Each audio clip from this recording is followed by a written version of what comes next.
今日同大家整個輕鬆又易煮嘅沙爹醬炒牛仔骨。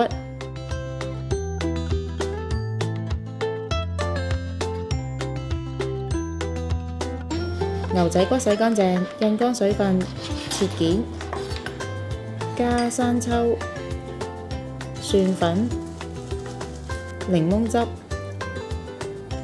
黑椒、麻油，醃3個鐘或以上。洋葱切條，乾葱同蒜頭切片。喺沙茶醬裏面加魚露、糖、熱水，混合好成醬汁。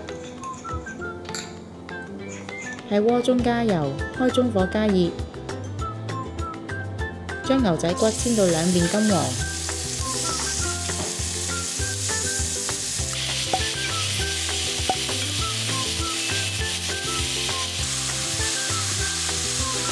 喺原鍋中加洋葱同埋乾葱，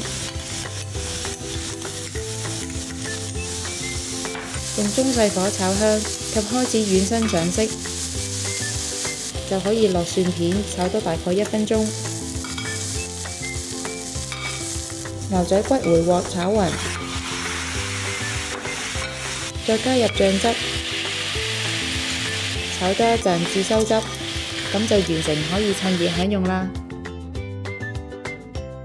鍾意我哋條影片嘅朋友可以 Like、Subscribe、Share， 同埋記得撳着個鐘仔，可以第一時間收到我哋嘅最新資訊同埋影片。